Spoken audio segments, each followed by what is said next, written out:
आज समझेंगे कि कैसे 1761 के सिर्फ एक दिन ने भारत में ब्रिटिश साम्राज्य की मजबूत नींव रखी। अंग्रेजों के उदय की पूरी कहानी समझने के लिए 18वीं सदी के इस सबसे खौफनाक टकराव को देखना होगा।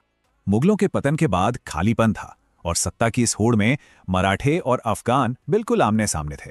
यहाँ अब्दाली की सबसे चौंकाने वाली चाल थी अचानक यमुना पार करके मराठों को पूरी तरह से घेर लेना। ये घेराबंदी इतनी भयानक थी कि जनवरी तक लाखों मराठा सैनिक और बेगुनाह तीर्थयात्री सचमुच भूख से तड़पने लगे। एक तरफ मराठों की भारी भरकम तोपें थीं तो दूसरी तरफ अफगानों के बेहद फुर्तीले घुड़सवार और ऊंट सवार तोपें। 14 जनवरी को युद्ध शुरू हुआ।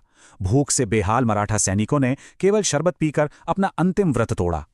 शुरुआत में मराठों ने अफगान मोर्चे को तोड़ा जरूर, लेकिन थके हुए घोड़ों और रिजर्व सैनिकों की कमी भारी पड़ी।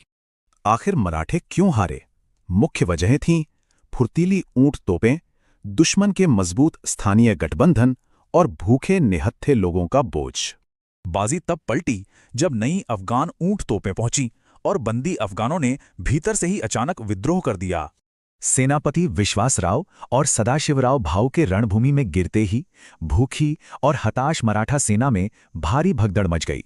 इस जंग का पैमाना इतना विशाल था कि सूर्यास्त तक 1.25 लाख से अधिक सैनिकों ने खूनी लड़ाई लड़ी। तबाही रोंगटे खड़े करने वाली थी। इस क्रूर युद्ध में सीधे तौर पर 60 से 70 हजार सैनिक मारे गए। क्रूरता यहीं नहीं रुकी।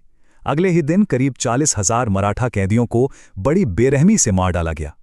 ये खौफनाक मानवीय त्रासदी यहीं नहीं रुकी। हजारों बेसहारा महिलाओं और बच्चों को हमेशा के लिए गुलाम बना लिया गया। इस ऐतिहासिक हार ने मराठा सत्ता को कमजोर कर दिया, उत्तरी विस्तार रोका और उनके शक्तिशाली संघ को तोड़ दिया।